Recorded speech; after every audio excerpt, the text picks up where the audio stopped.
Добрый день, господин Дефермор, уважаемые докладчики, уважаемые гости Русского дома. Позвольте поприветствовать вас в стенах Русского дома науки и культуры в Париже. Monsieur Deformard, chers intervenants, chers invités de la Maison russe des sciences de la culture à Paris, je tiens à vous saluer dans nos locaux, dans le cadre de l'événement d'aujourd'hui. Прежде чем представить всех участников сегодняшней встречи и перейти к работе круглого стола «Женские лица воздушной войны», позвольте почтить минуты молчания память павших во Второй мировой войне, а также жертв жестокого теракта в Дагестане и бесчеловечной атаки в Крыму, совершенных в воскресенье 23 июня. Avant de passer la parole à nos intervenants et à notre invité principal d'aujourd'hui et passer au travail de notre table ronde, je vous prie d'observer une minute de silence de tous les morts pendant la Seconde Guerre mondiale et toutes les victimes de l'attentat cruel dans la République du Daghestan et l'attaque sans précédent en Crimée survenue dimanche le 23 juin.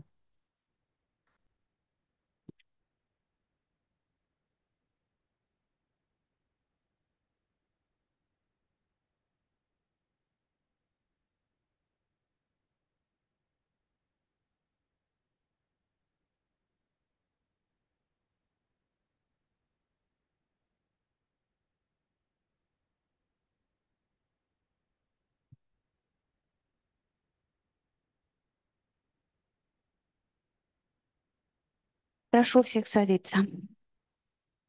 Je vous prie de prendre vos places.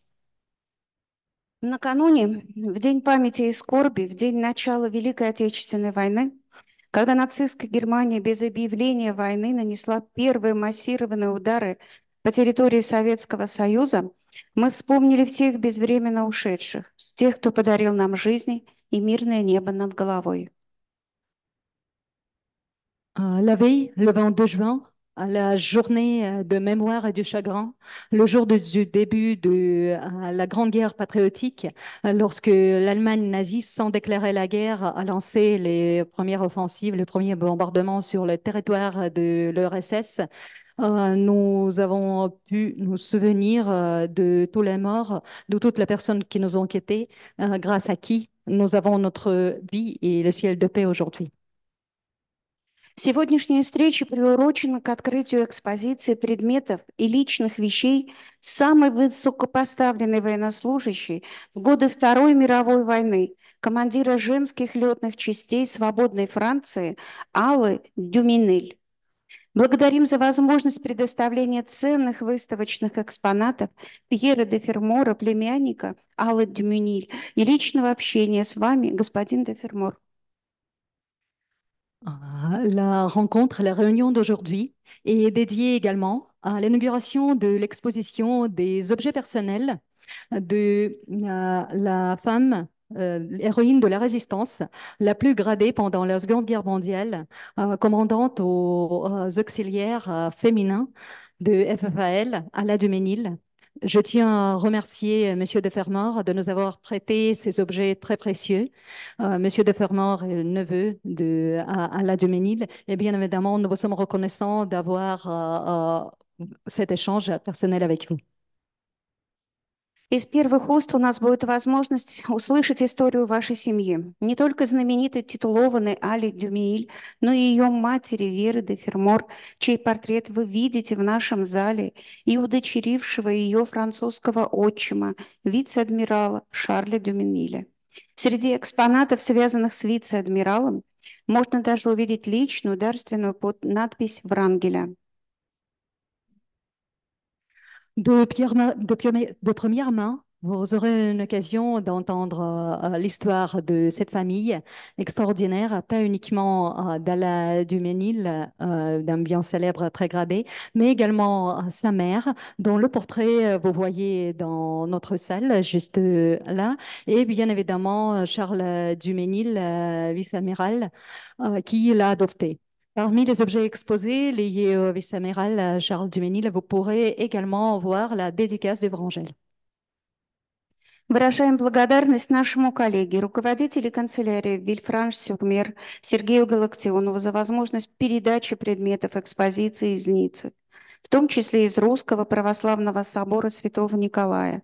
В годы Второй мировой войны Алла Дюминиль стала активной участницей французского сопротивления и инициировала создание женских истребительных подразделений во Франции. За свою службу она была награждена 8 наградами, в том числе Орденом Почетного Легиона и Военным Крестом, став самой высокопоставленной французской военнослужащей в годы Второй мировой войны. Nous tenons à remercier également notre collègue de Villefranche-sur-Mer, Sergei Galaktionov, grâce à qui nous avons tous ces objets exposés dans nos locaux et qui les a transmis de Nice, dont de la cathédrale de Nice, de notre cathédrale Saint-Nicolas.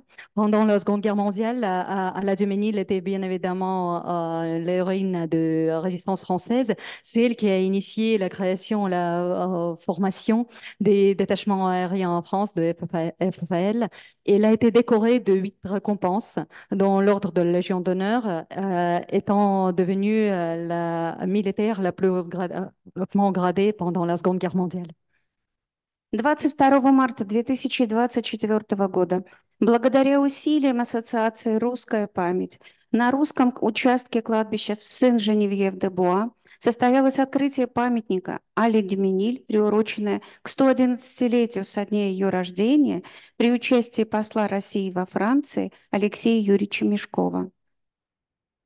Le 22 mars 2024, grâce aux efforts de l'association La Mémoire russe, sur le carré russe du cimetière Saint-Geneviève-de-Bois, a eu lieu l'inauguration du monument à Alla Dioménil, dédié à 111e anniversaire de sa naissance, avec la participation de Son Excellence Monsieur Alexei Meshkov. Модератор мероприятия Ася Сергеевна Овчинникова представит остальных участников. Мероприятие пройдет в гибридном формате с возможностью синхронного перевода. С удовольствием передаю слово нашему партнеру, человеку с удивительной биографией, господину де Фермору. Желаем всем участникам круглого стола плодотворной работы. Moi, en tant que modératrice de cet événement, je vais présenter après l'intervention de M. Defermort tous les autres intervenants, participants et nos invités d'aujourd'hui. La conférence d'aujourd'hui pour nos invités et tous ceux qui nous suivent en ligne se tiendra en format hybride, donc vous pourrez avoir une interprétation simultanée grâce à nos collègues de l'ambassade qui le font. Donc j'espère que vous n'aurez pas de problèmes techniques pour ceci. Et maintenant, j'ai le plaisir de passer la parole à notre intervenant principal, notre invité d'honneur, Monsieur de Fermor, qui a une biographie extraordinaire. Et je souhaite à tous les participants un travail productif de cette table ronde. Merci.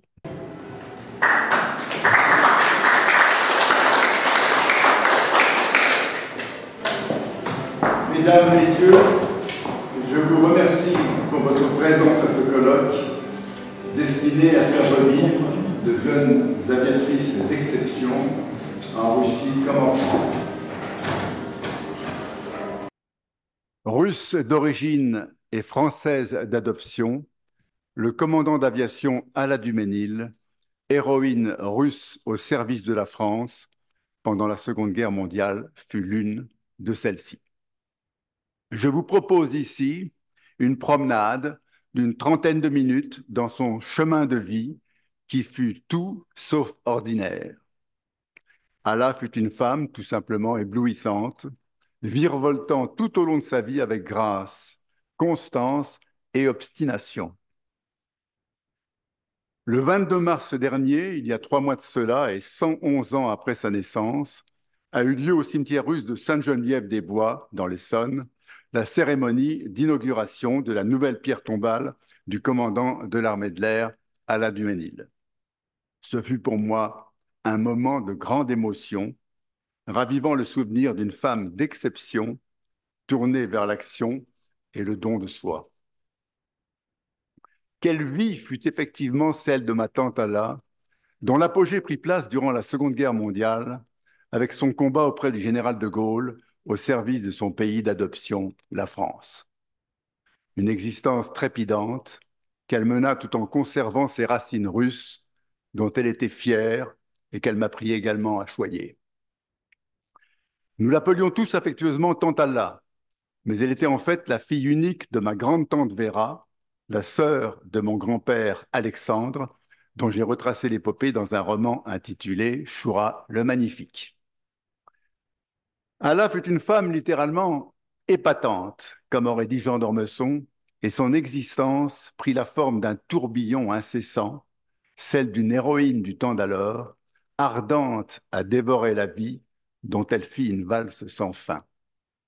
Elle a nourri les rêves de mon enfance et de mon adolescence.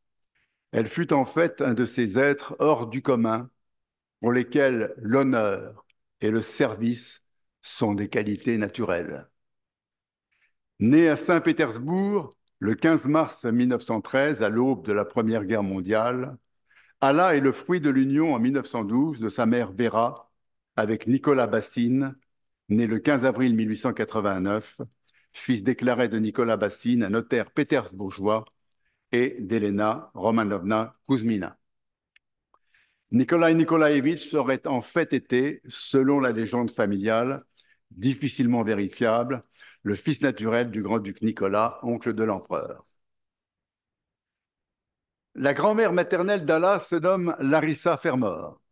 D'un premier mariage avec Nikolai Pavlovitch Fermor, mon arrière-grand-père, fils du général-major Paviel Fermor, elle a successivement donné naissance à 6 enfants. À Yevgenia, en 1880, elle se trouve en haut à gauche sur la photo de famille. Elle rejoindra le mouvement révolutionnaire et restera en Russie. À Nikolai, en 1882, en haut à droite, il va devenir lieutenant de la flotte impériale russe. Plus tard, il sera membre actif du célèbre comité Tatiana, dirigé par la seconde fille de l'empereur, en tant que commissaire en charge des affaires spéciales pour les fronts sud et sud-ouest. Bien après, en exil à Paris, Nikolai fondera avec succès la compagnie Bronzavia, spécialisée dans la fourniture de matériel aéronautique. Cette société existe toujours, avec 2 usines, une à Sartrouville, sur le site d'origine, et l'autre à Casablanca. Le 3e enfant, en 1886, est Alexandre, mon grand-père. Il est en haut, au centre. Après des études de droit et d'archéologie et quelques années à la chancellerie d'État, il s'engagera pour défendre la Russie, alliée de la France face à l'Allemagne. Il servira dans les lanciers de la garde pendant la Grande Guerre, puis lors de la guerre civile, et atteindra finalement le grade de colonel de l'armée russe avant l'Exode. La 4e, en 1889, est nommée Vera. Elle est la mère d'Allah. Elle figure en bas à droite. Alia, née en 1896, est sa 2e fille, en bas au centre. Elle créera et dirigera dans la Gironde un élevage de chiens de race caniche, recevant plusieurs médailles d'or lors des salons parisiens de l'agriculture. L'adaptation reste le mot-clé pour les émigrés russes après l'Exode. Ivan, en bas à gauche, est le petit dernier, né en 1898. Il deviendra banquier à Lausanne. La famille descendait d'un soldat écossais de souche noble, George Fermor, arrivé à Moscou le 6 mars 1661, à l'issue de la guerre anglo-écossaise de 1650-1652. Au bout d'un long périple par la Suède et la Lettonie, il s'était mis au service armé de la Russie sous le règne du tsar Alexei Mikhailovitch. Celui-ci, second de la lignée des Romanov, l'avait alors nommé Zamchik, russifiant son prénom qui devient Yuri. Allah, pour en revenir à elle, passe ses premières années dans la ville de Pierre-le-Grand, où sa grand-mère maternelle, Larissa, a épousé en secondes noces, en 1904, le conseiller d'État Alexandre Semienovitch Nijinsky, anobli par l'empereur. La voici à cette époque dans les bras de sa nourrice. Larissa possède à Saint-Pétersbourg un immeuble, au 23 de la rue Zakharievskaya. C'est un bel et grand édifice de 6 étages qui figure à son entrée 2 énormes statues de l'Égypte ancienne. Connu sous le nom de la maison égyptienne, l'édifice, qui existe toujours, est alors en partie loué aux ambassades de Belgique et de Roumanie.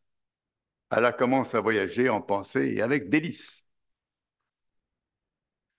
La mère d'Allah, Vera, divorce peu de temps après. C'est qu'elle a fait la rencontre d'un officier de marine français, le capitaine de vaisseau Charles Duménil, auparavant aide de camp du ministre de la Marine, maintenant attaché naval à Saint-Pétersbourg. Nommé chargé de mission en Russie, Duménil va s'illustrer en janvier 1917 lors de l'incendie du cuirassé Impératrice Marie, alors que les prémices de la révolution enflent et grondent dans la capitale russe.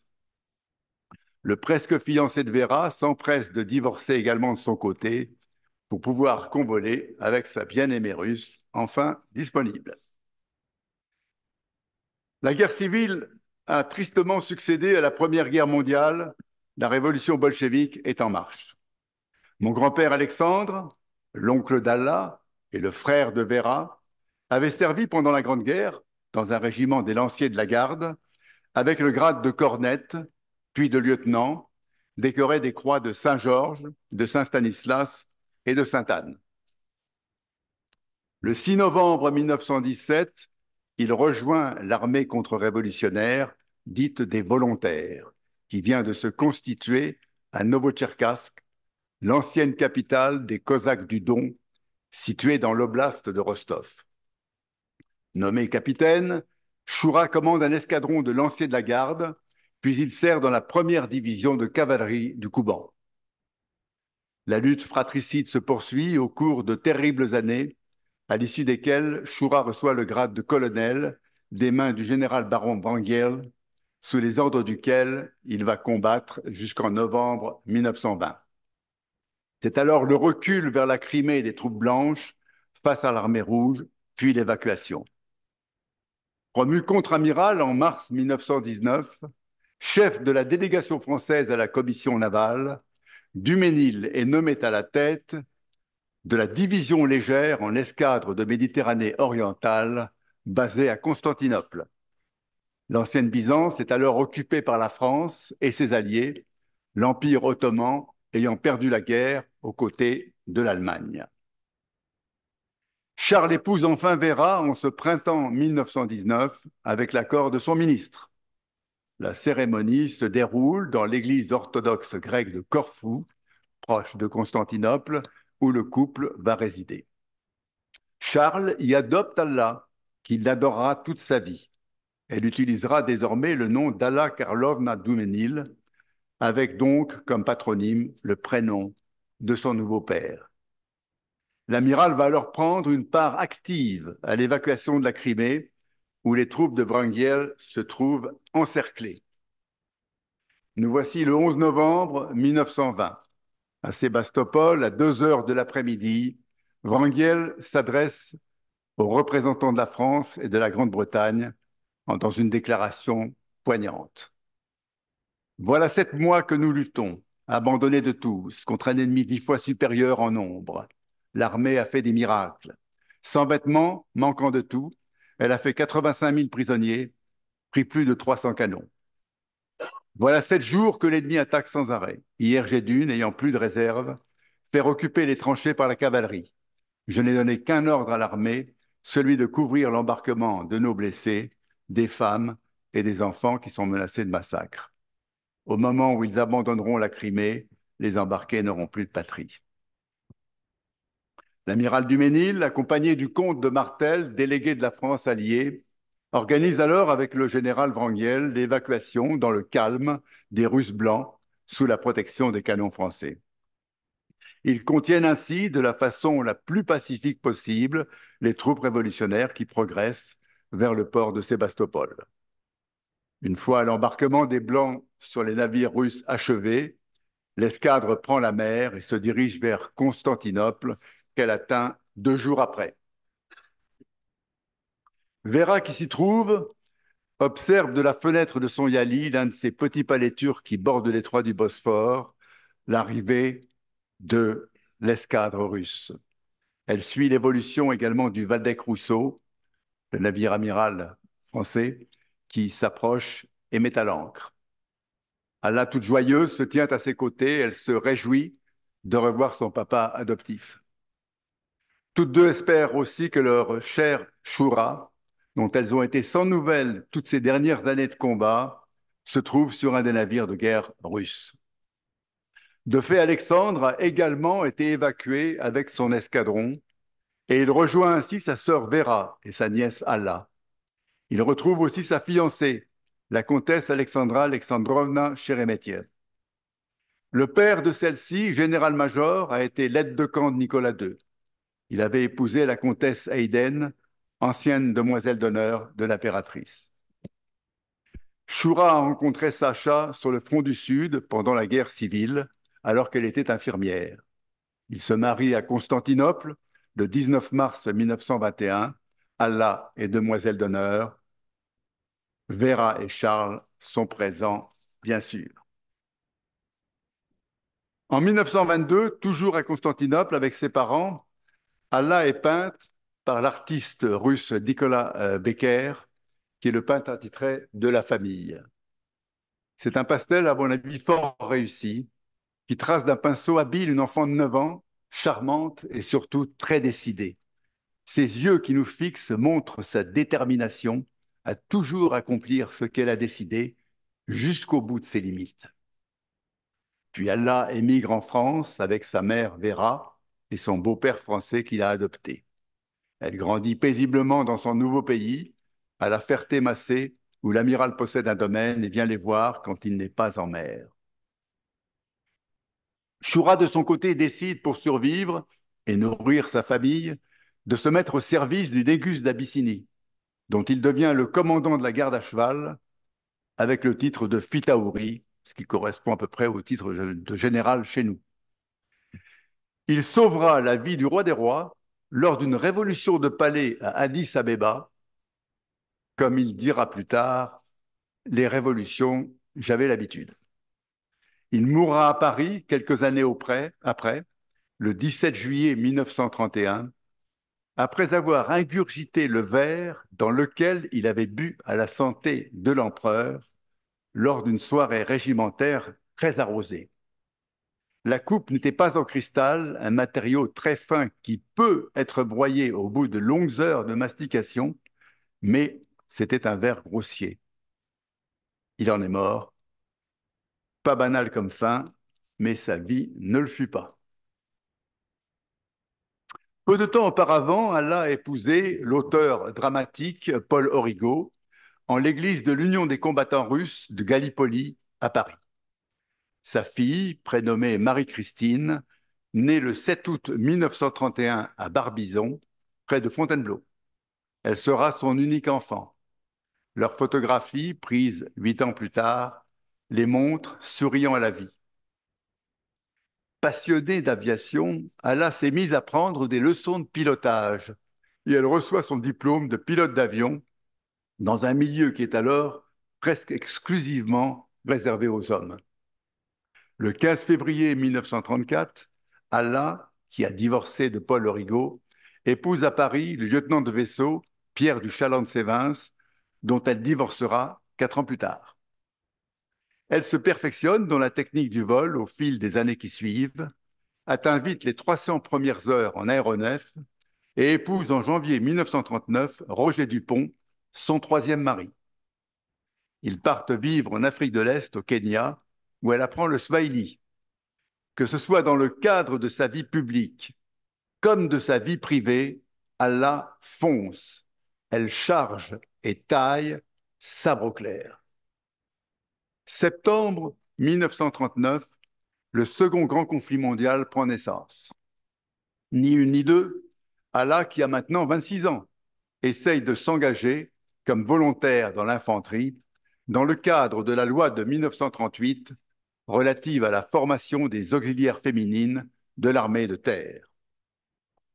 Les femmes sont alors interdites de combattre, ce qui ne plaît guère à Allah, mais elle est bien décidée à changer ça dès qu'elle aura pu rejoindre les forces armées de son pays. Elle entre en résistance sous le nom d'Alla Dupont. Opposé à l'armistice conclu entre l'Allemagne nazie et la France envahie, signé par le maréchal Pétain le 22 juin 1940, Allah décide de rejoindre Londres pour répondre au fameux appel du 18 juin du général de Gaulle. Ceci malgré la vive opposition de son mari. Elle parvient dans la capitale britannique au milieu de l'automne. Allah est engagée le 27 novembre 1940.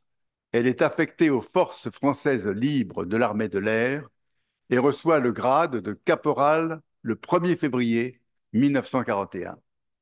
Prête à soulever des montagnes, bien qu'avec un grade assez faible, elle prend en main une centaine de volontaires féminines.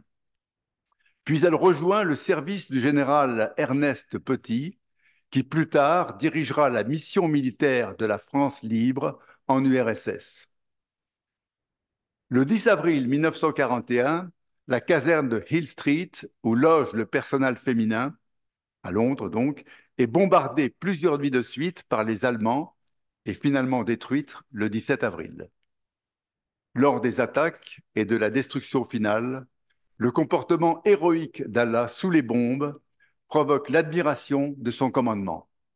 Elle reçoit alors sa première récompense militaire, la Croix de guerre avec palme de vermeil.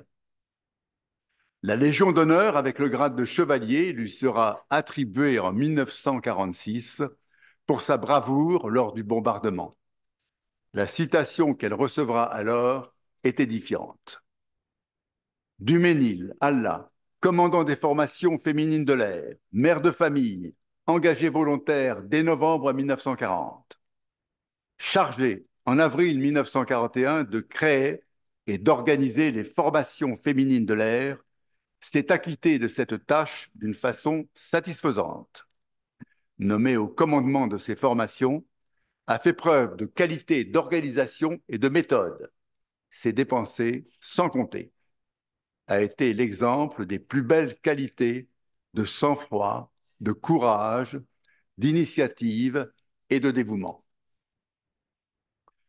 Le 25 septembre 1941, elle est nommée adjudant-chef. Un an plus tard, la voici sous-lieutenant. Sa fiche d'officier précise qu'elle parle français, russe, italien, anglais et swahili. Elle possède également un diplôme de parachutiste en plus de son certificat d'aviatrice. Fin octobre 1942, on compte 488 jeunes Françaises sous les drapeaux à Londres. En décembre 1942, Allah prend également en charge l'école des Merlinettes, qui sont les volontaires féminines des transmissions de l'armée de terre.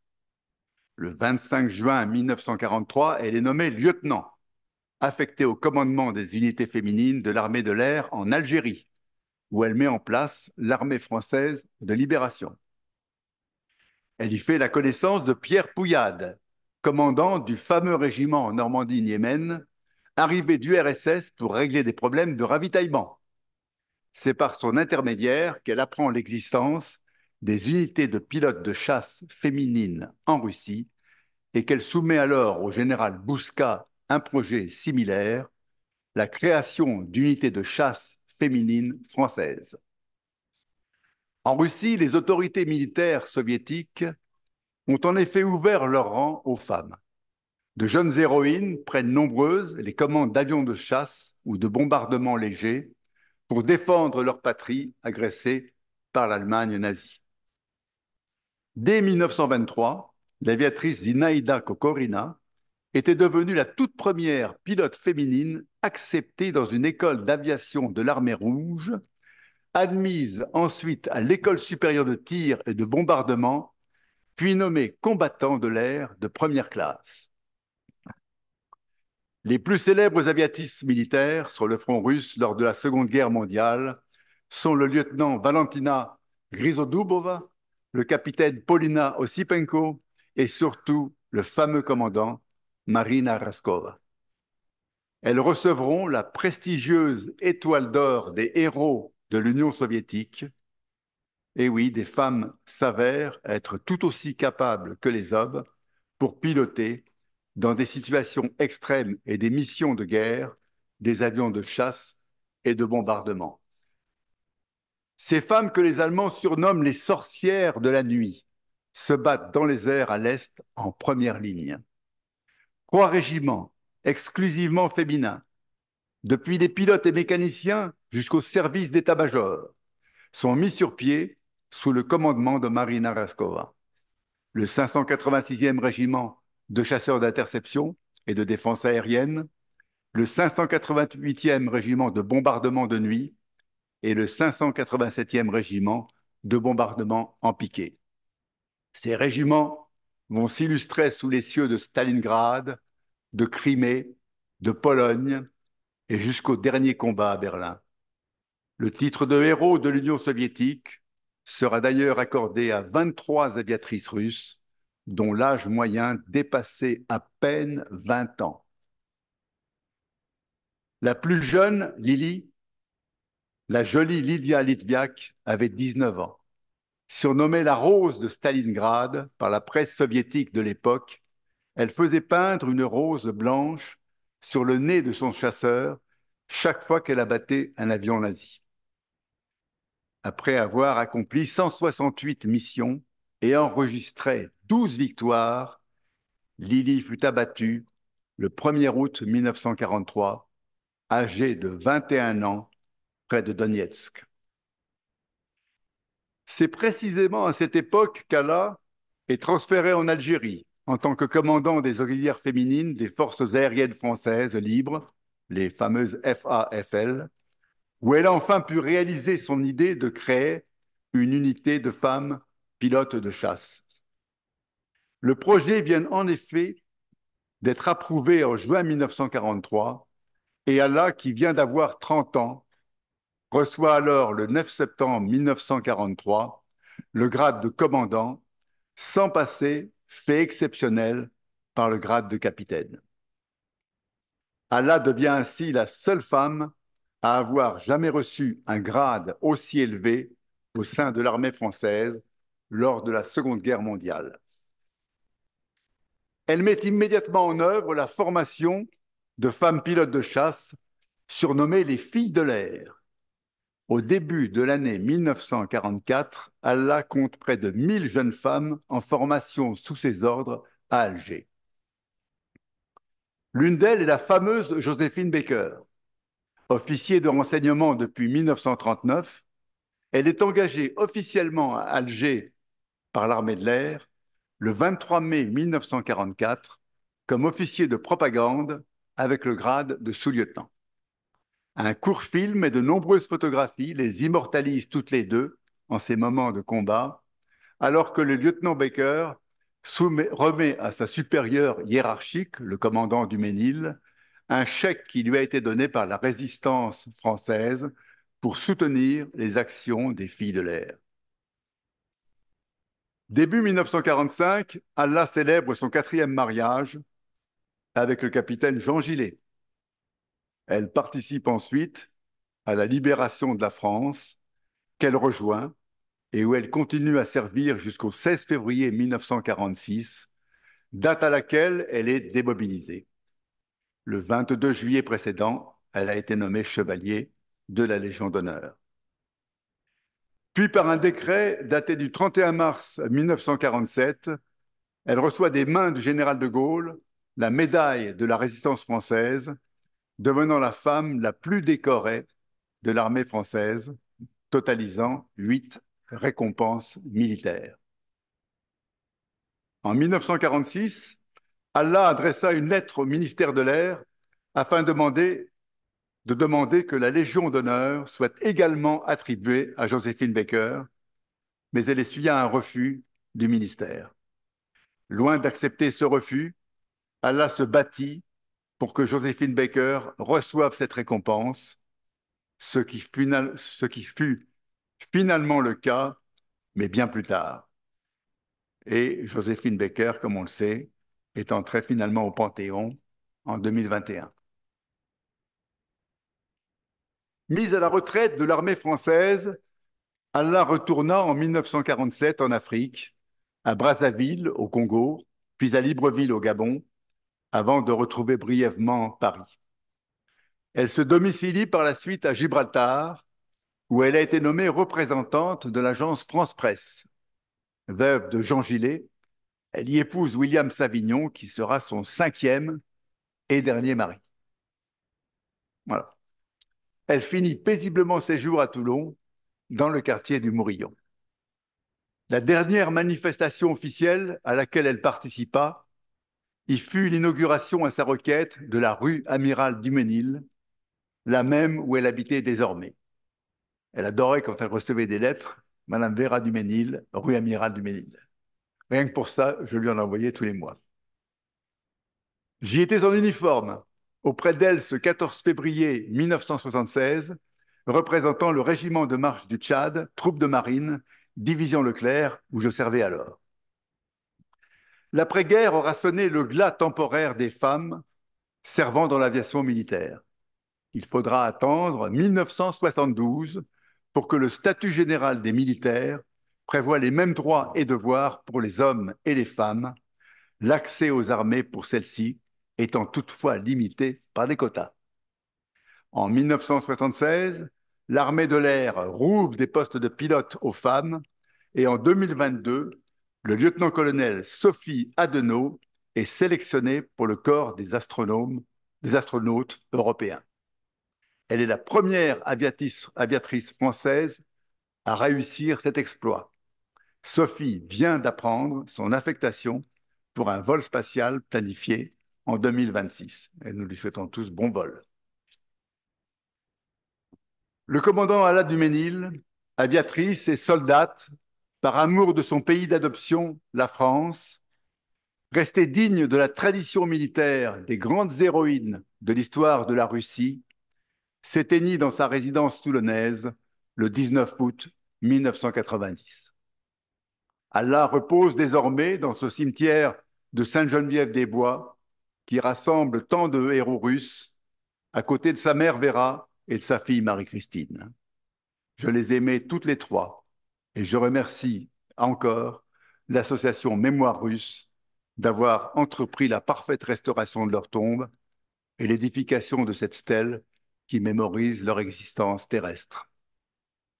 En conclusion, Alaa Bassine Duménil, en devenant l'espace de quelques années de guerre commandant de l'armée de l'air, fut la seule femme à recevoir un grade militaire aussi élevé au sein des forces françaises libres et à recevoir une si grande quantité de médailles. Au sortir du conflit, Alaa réussit, toujours avec l'aide de Joséphine Baker, à convaincre le ministre de l'Air Charles Tillon d'ouvrir aux femmes des postes de pilotes militaires, comme la Russie l'avait fait bien avant. La Russie est toujours restée chère au cœur d'Alaa, sa patrie perdue mais jamais oubliée, et sa vie fut tout entière guidée par une volonté sans faille de servir avec fougue et ténacité son pays d'adoption, la France. Mémoire éternelle, Wieczna pamięć. Merci pour votre attention.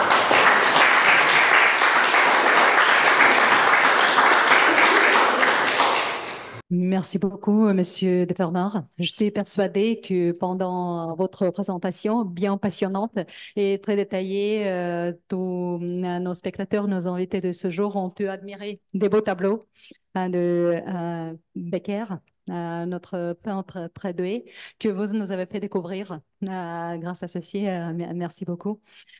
Et nous tenons à vous remercier également d'avoir mis en lumière pas uniquement les noms français bien connus comme Joséphine Baker, mais aussi les noms russes qui ne restent pas dans l'oubli de Madame Raskova, Grisodobova, Litvak et les autres dont nos intervenants en Russie, mais aussi présents dans la salle, vont parler un peu plus en détail après. S'il y a des questions envers Monsieur de Vermort, soyez le bienvenu, n'hésitez pas à poser si vous en avez. Vous avez vu que j'ai cité Joséphine Baker. On en parlait avant. D'accord. C'était impossible de ne pas y citer. S'il n'y a pas de questions à cette étape-là, peut-être vous les aurez un peu plus tard ou après les interventions d'autres intervenants pour avoir un complexe plus détaillé sur toute l'histoire des visages féminins dans la guerre aérienne, notamment la Seconde Guerre mondiale. Nous tenons à remercier, comme Monsieur de Fermer l'a bien invoqué, Monsieur Desboves pour la sauvegarde dans un état impeccable de sépulture du Mesnil, le cimetière de Saint-Geneviève-de-Bois, et aussi son soutien, son travail acharné sur toute la nécropole militaire avec les sépultures soviétiques. Nous tenons à remercier Monsieur Desboves également d'avoir mené une conférence importante le 22 juin sur le rôle des Soviétiques dans la résistance, notamment dans l'ouverture du deuxième front. C'était très passionnant. J'espère que cette conférence sera mise en ligne. Elle est enregistrée pour que tout le monde qui n'a pas pu le suivre pourrait le faire. Et nous tenons à passer la parole à Monsieur Sergei Debov pour faire suivre cet bel épisode bien glorieuse. Merci.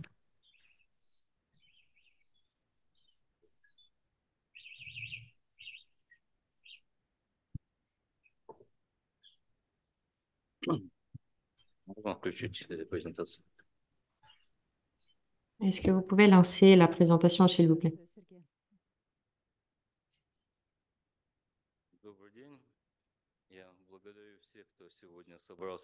Bonjour, je voudrais remercier tous ceux qui sont dans la salle. Tout d'abord, Pierre de Fermor, qui est venu de Nice, la Maison Russe, qui a organisé cette exposition et cette conférence à la mémoire d'Alla Duménil. Moi-même, je suis présidente de l'association Mémoire Russe. Notre tâche principale, c'est de faire revivre des noms oubliés, restaurer des monuments, des tombeaux oubliés. Je suis l'auteur des livres sur la Normandie niémène et bien d'autres. Donc, quelques photos pour illustrer nos activités, donc des monuments qui ont pu être restaurés par nos efforts. Donc, le sujet de l'aviation, en fait, c'est quelque chose qui est au cœur de nos activités. Deux livres sont sortis de ma plume sur le régiment Normandie-Niemen. Nous avons pu restaurer le tombeau de plusieurs as, Victor Fedorov, Paul Darguev, et en 2000, avant d'eux, quand il y a eu des problèmes avec la préservation du tombeau de Marc Charras, capitaine. Donc, c'est avec l'aide de Guillaume Marat, nous avons pu donc contribuer à l'inauguration de cette plaque commémorative de cette pierre tombale.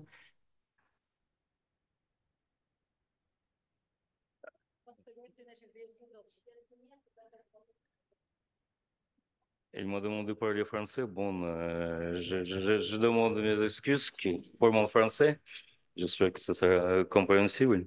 Donc, comme je vous ai dit, l'aviation, le sujet d'aviation est devenu proche de notre association.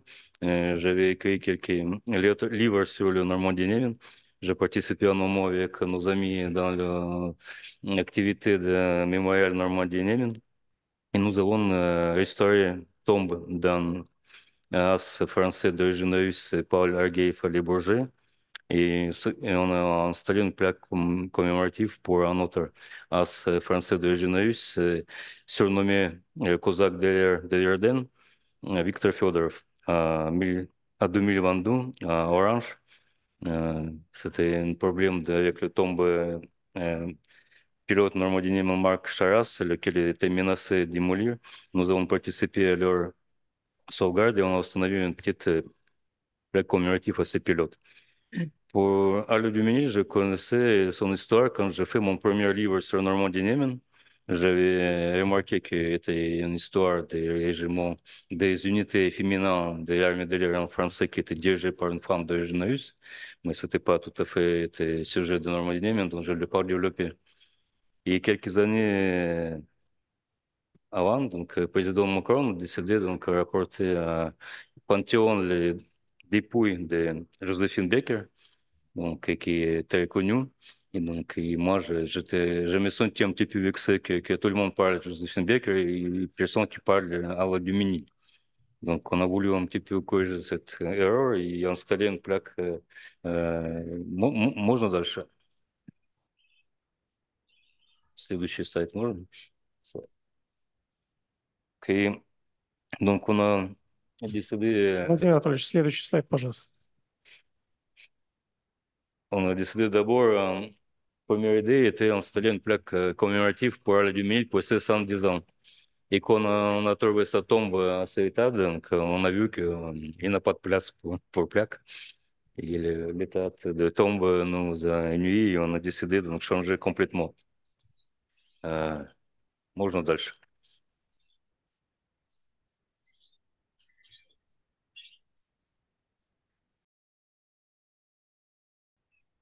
Вот так это выглядит после того, как мы сделали.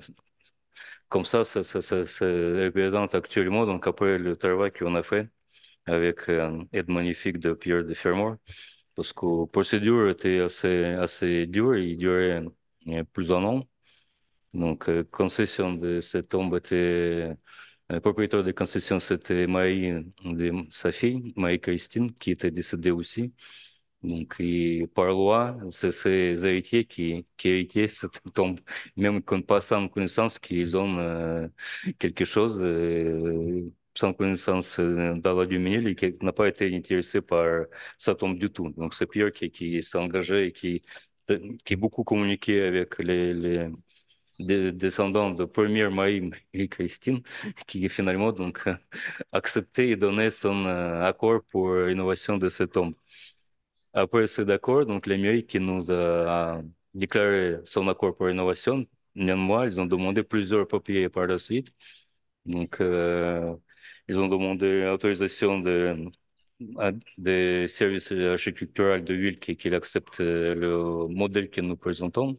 Et après, ils nous ont obligés le faisaient de permis construire pour une tombe. Tandis que généralement, pour le tombe, il n'a pas besoin de faire un permis, mais nous, ils ont obligé de faire ça se disant parce que le cimetière Saint-Genis-des-Bois, c'est un monument historique, donc il fallait passer par une procédure complémentaire. Donc on a fait tout ça et finalement on a fait ce travail. Donc, дальше. Можно? Donc, le Duménil, donc Pierre parlait beaucoup donc biographie de sa famille, c'est très intéressant. On était apprécié quand j'ai commencé ce travail, j'étais apprécié beaucoup de cette famille. Donc, nous avons un document qu'on est né en 1913 à Leningrad, qui n'a pas encore existé. Donc, il y a plusieurs documents. Parfois, il parle qu'il est né en Union soviétique, et etc. Donc les, les, les, euh, les fonctionnaires toujours fonctionnaires. Donc, apparemment, les gens qui ne connaissaient pas qu'est-ce que c'est que ça, Saint-Pétersbourg, ils étaient obligés d'écrire que c'est Leningrad. Et même chose pour la Russie. Donc, ils étaient obligés de mettre l'Union soviétique. Donc, ses parents natifs, ils sont divorcés quand elle a 3 ans et sa mère, comme Pierre parlait beaucoup, donc, sa mère est le caméral du Minil, qui a adopté Lala et Alla Николаевна Басина devenue Alla Karlovna Duminil. Donc, moi, je vais parler plus, donc, comme on a déjà parlé de la famille, je vais parler de l'unité militaire laquelle elle a servi Alla et laquelle elle a créée. Est-ce que vous pouvez changer? Следующий слайд.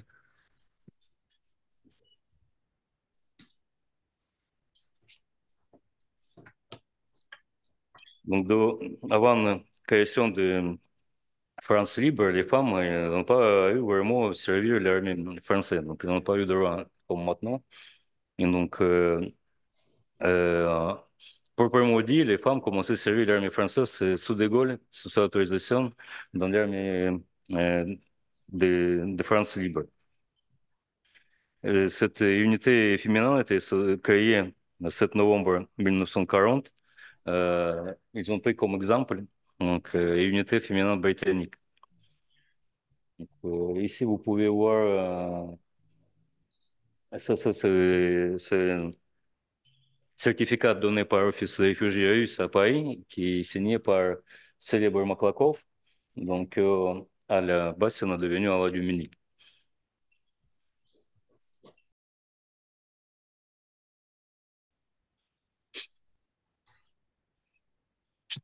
Donc, quand l'unité féminine commençait composée à Londres, donc c'était au début de quelques dizaines de personnes. Les premiers commandants de ces unités féminines étaient Simon Mathieu, champion de France tennis. Donc, ici, vous voyez à gauche. Donc, plus tard, ils ont commencé à créer, diviser cette unité pour l'armée de terre et l'armée de l'air. Donc ici, vous voyez une photo qui se présente sur Internet comme les filles de l'air, mais c'est pas filles de l'air, c'est le premier commandement des unités féminines des corps auxiliaires. Donc on voit en milieu Simon Mathieu, donc ça, ah non, c'est ce deuxième commandant, Hélène Terry, qui était avant dans le Croix-Rouge. Donc le premier commandant Simon Mathieu, il a eu des difficultés avec général Petit, il a été remplacé par à l'Inter, qu'on voit ici au milieu. Donc, c'était commandant à l'époque des unités féminines. À droite, on voit le commandant des unités féminines de l'air. Et à gauche, on voit Joie Bordet, qui était commandant des femmes d'armée de terre. Donc, ça, c'est pas l'unité féminine. On voit des ailes sur ces poitrines, mais c'est un signe de France libre. C'est pas un signe d'armée de l'air.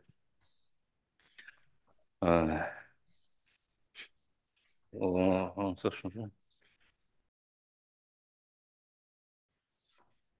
Donc, elle s'est engagée le 27 novembre 1940 dans les grades de soldats. Donc, avant la guerre, elle a vécu en Afrique pour venir à Londres. Elle a dû donc ça divorcer avec son mari. À l'époque, c'était Georges Dupont. Et donc, et après la guerre, elle s'est mariée avec le capitaine d'armée de l'air Gerardo Gelé. Donc, pour ça, dans les publications ou dans les documents, on peut trouver la nomination soit à la Dupont, soit à la Dumini, soit à la Gelée. Donc, elle figure sur différents noms. Et parfois, on trompe, on ne sait pas que c'est la même personne. Pardon? Donc, 1er février 41, elle a été promue en grade de caporal. Le 17 avril, elle était, comme Pierre nous a parlé, elle était décorée des croix de guerre. Et plus tard, elle était donc devenue officielle en grade de soldat. Donc, intéressant que son, euh, son nom de série, donc promotion en commandement de auxiliaire des féminins, des auxiliaires féminins de l'air, était signé par le général Marcel Valin, donc à l'époque commandant des aviations de France libre. Donc, c'était une des personnes qui créait Normandie Niemen. Donc, il était largement connu.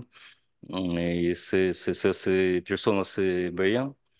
Donc, c'est seul le général qui n'a pas parti en retraite, il servi, il a obtenu donc d'accord, servir toute sa vie dans l'armée. Et à Paris, vous connaissez, il y a un rond de boulevard des maréchaux, donc qui était nommé en honneur des différents maréchaux plus de Napoléon. Seulement deux boulevards qui portent le nom, un des commandants de légion étrangère et deuxième qui porte le nom de Marcel Wallin. Donc, l'actuel commandant, actuel ministère des Armées, ça trouve sur le boulevard de Marcel Wallin. Et donc, l'ordre pour décoration était signé par le général Pitti, et qui est devenu plus tard chef des missions militaires de Gaulle à Moscou. Et ça, ce qui est très intéressant, le général Pitti était décoré quand il était jeune lieutenant par médaille d'Impérius pour, je sais pas comment traduire, pour courage. Et donc, après la guerre, il était décoré par l'ordre soviétique des drapeaux rouges. Donc, il était décoré euh, par décoration russe impériale et par décoration soviétique. Э, Можно дальше? Следующий.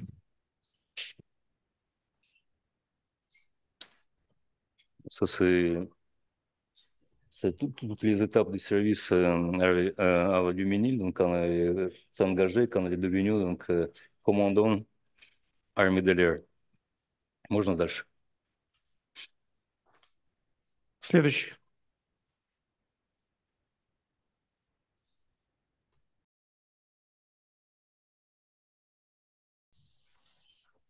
Ça, c'est un télégramme qui était envoyé par le corps féminin, signé par Hélène Terre euh, aux militaires, aux femmes soviétiques, à l'armée de l'air soviétique.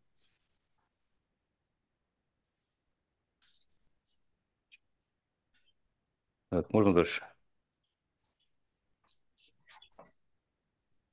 Donc, le 8 novembre 42, l'armée américaine a débarqué en Afrique du Nord. Et ça, c'est tout rangé dans le France libre parce qu'ils ont commencé à créer une nouvelle structure militaire, un nouvel commandement. Et donc, commandement, l'armée de l'air passait de général Valin à général Bousca. Et en Afrique, donc, le commandement l'armée de l'air était transféré de Londres en Algérie. Et donc, c'est l'Algérie, comme a Pierre parlé, donc, sous influence de Pierre Poyat, le commandant de Normandie-Niemen, était créée donc, une nouvelle structure. Ils ont commencé à créer, donc, et essayer de créer des unités féminines de chasseurs de l'air. Donc, c'était très compliqué à l'époque. Les femmes n'ont pas eu le même droit comme les hommes.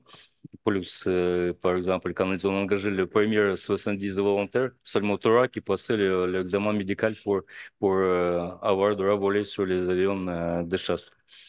Donc, plus n'a pas, les hommes n'ont pas bien vu les femmes à même métier que les hommes. Et donc, c'est compliqué. Donc, ce qui est bien aidé à là, c'est Général Bousca, qui, quand il était jeune, il était servi sur le commandement d'admiral Duménil en Russie. Donc, il bien connu ses familles. Et Charles Tillon, qui était donc commissaire de l'air, un communiste, et qui était aussi fasciné par l'idée de créer des unités similaires à l'unité soviétique. Et donc, en appuyant ces deux hommes, donc, elle a réussi quand même à créer cette unité qui, donc, finalement a été créée et participé dans les dernières batailles de libération de France sur les côtes atlantiques. Можно дальше? Следующий слайд. Ça, c'est quand la Duménil était décoré de Légion d'honneur. Ici, je vais arrêter un petit peu parce qu'on parle que la Duménil était les femmes plus gardées et plus décorées de la France. Moi, j'ai commencé à avoir des notes que certaines personnes me disaient que non, c'est pas la Duménil, c'est Elsa Agundokova, comtesse de l'Or, qui était la femme plus gardée et plus décorée. Donc, je dois dire que Ella Agundokova, malgré tout, c'est ce qu'il a fait pour la France. Elle n'a pas été militaire du tout. Elle était une personne civile. Elle est connue par la création des unités chirurgicales mobiles qui étaient servies pendant la campagne en Italie en 1943. Donc, c'était après aussi beaucoup de gens étrangers qui combattaient en Italie. Et elle était devenue symboliquement, pas juridiquement, symboliquement, donc marraine des premiers régiments d'étrangers cavalerie. Donc, et ils ont le permis comme brigadier de ce régiment. Donc, brigadier, c'est pas général de brigade, c'est brigadier, c'est un sous-officier, c'est même pas officier. Donc, et plus de ces décorations, il est obtenu comme personne civile après la guerre, pour tout ce qu'il a posé déjà après la guerre dans le service médical. Donc, dans tout cas, à la Dumée, il reste comme personne militaire le plus gradée et plus décorée. On peut continuer. Следующий.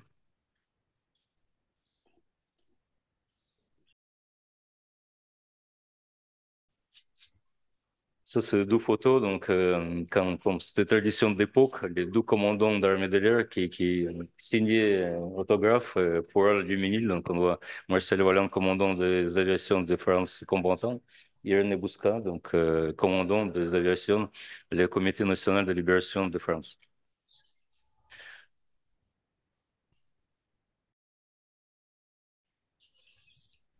C'est une photo très intéressante, c'est le mariage dans le Luminil après la guerre avec le capitaine Gerardo Gelé, donc c'est le capitaine Jean Gerardo, Jean Gelé, qui pendant la guerre servit à la résistance sous pseudonyme Jean Gerardo. Donc il avait deux noms. Et ce qui est très intéressant, il servi dans le réseau Marco Polo, c'est le réseau des plus russophones dans la résistance. Donc, le célèbre Vir Obolensky qui était un des dirigeants de ce réseau. Donc, pour le moment, on n'a pas encore découvert tous les détails de son parcours dans la résistance et dans l'armée. Mais ce qui est très intéressant, qu'à l'époque, les femmes, elles n'ont pas eu droit ni travailler, ni servir l'armée sans autorisation écrite par son mari. Donc, on voit ici donc autorisation de son mari pour continuer de servir, tandis qu'elle a déjà été commandant, tandis que son mari était capitaine, donc il est moins gardé qu'elle. Et sur ces photos, on voit donc son mari, Jean Gilles Gerardo, à la du Ménil, Samir de Fermor. On voit son père adoptif, amiral du Et tout au fond, on voit donc général d'armée René Bousquet, commandant de forces aériennes de la France. Euh,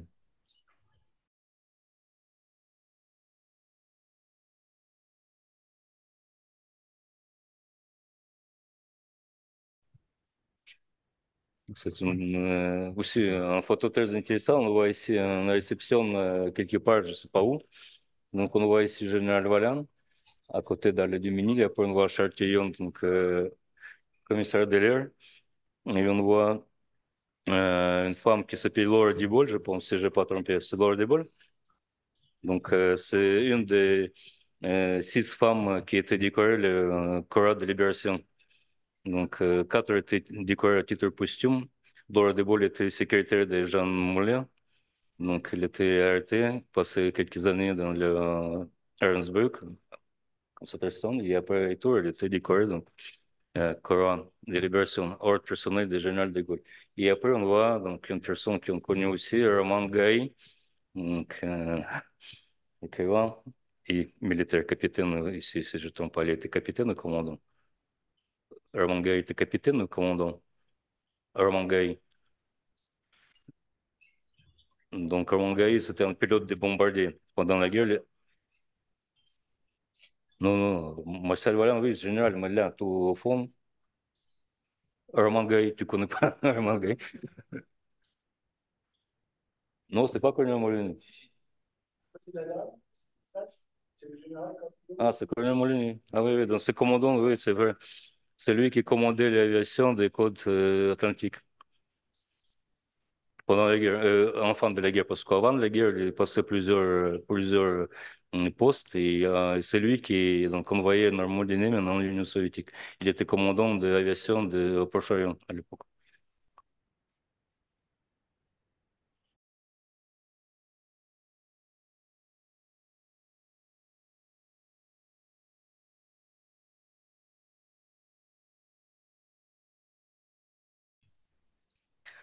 Parmi les femmes qui servent cette unité, donc il y a quelques personnes très célèbres, donc on ne peut pas donc, éviter de parler de Joséphine Baker. Donc grâce à qui on connaît cette histoire, sinon elle était oubliée complètement, malgré que Joséphine n'a pas, on toujours le présente comme une militaire qui participait dans la résistance, etc., tandis qu'elle a fait des autres choses. Donc dans l'armée de l'air, elle était secrétaire adjoint donc, pour les propagandes. Et c'est elle qui, quand elle a pris connaissance de cette unité, elle était appréciée. Elle a voulu faire aussi tous pour promouvoir cette unité, pour obtenir le nombre nécessaire de volontaires pour cette unité. Et comme c'est une personne très connue, donc ça a eu donc succès. Donc, le ministre, c'est elle qui a présenté Josephine Baker pour les deux décorations, le Légion d'honneur et Croix de guerre, qui était refusé parce que Josephine Baker a rien fait comme militaire pendant la guerre. Donc, et ces deux décorations étaient confirmées par le général de Gaulle dans les années 60. Déjà, quand Josephine Baker a soutenu le général de Gaulle pour son élection présidentielle, Et il a voulu le décorer. Il a appris qu'il était présenté pour les décorations. Il a donc, confirmé ces décorations après la guerre. Et ce qui est très intéressant, nous avons trouvé dans les archives soviétiques une lettre que Josephine Baker écrivait à Nikita Khrouchtchev. Donc, quand il était démissionné de son poste, elle a envoyé une lettre de soutien moral pour lui, donc, qu'elle soutenait donc, le président de Боже. Donc, можно дальше. Следующий, Владимир Анатольевич. Quelques femmes qui étaient donc, dans cette unité, donc le plus connu, c'est Teresa Markovna Schwarz, connue comme Thérèse 14. C'est une dame qui écrivait un livre autobiographique, comment elle a servi cette unité, comme c'était passé et comment elle était dedans. Donc, c'est une femme.